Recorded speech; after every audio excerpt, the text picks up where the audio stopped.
আসসালামু আলাইকুম এভরিওয়ান। সবাই কেমন আছেন কমেন্ট করে জানাবেন।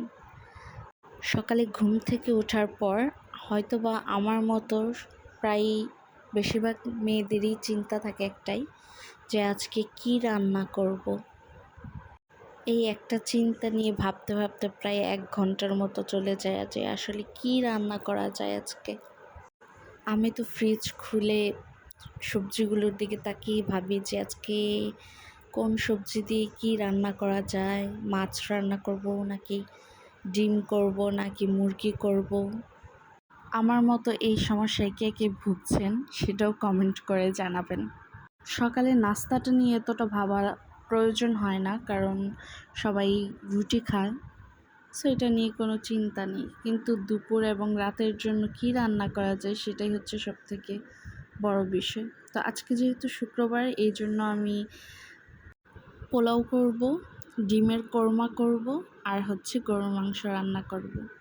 আজকে আপনারা কে কী রান্না করেছেন সেটাও কমেন্ট করে জানাবেন। বিবাহিত মেয়েদের মনে হয় আমার মতো একটা রুটিনের মতো দিয়ে চলতে হয়, যেমন সকাল থেকে একদম রাতে ঘুমানোর আগ পর্যন্ত কি কি করব না করব এটা একদমই রুটিনের মধ্য দিয়ে চলে। একা হাতে সংসারের সবগুলো কাজ করতে আমার মতো কার কার ভালো লাগে বলুন তো। আমার কিন্তু ভীষণ ভালো লাগে পরিবারের জন্য রান্না করতে, নিজ হাতে রান্না করা, ঘর গোছানো, ঘর পরিষ্কার করা, এভরিথিং সব কিছু নিজের হাতে নিজের মনের মতো করে সাজিয়ে তুলতে খুবই ভালো লাগে। কাজের রুটিনটাকে মেনটেন করতে সবথেকে বেশি ভালো লাগে। ঘর গোছানো থাকলে মনটা একদম ফ্রেশ লাগে।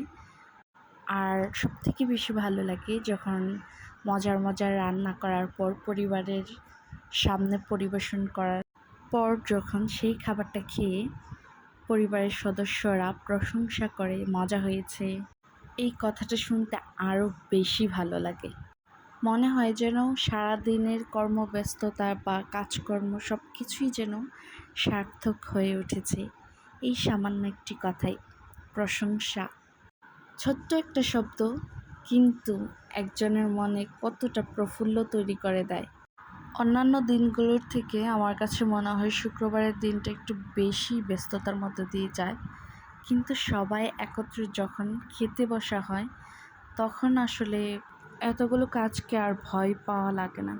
আমার সারাদিনের কর্মব্যস্ততার কিছু মুহূর্ত আপনাদের সাথে শেয়ার করলাম।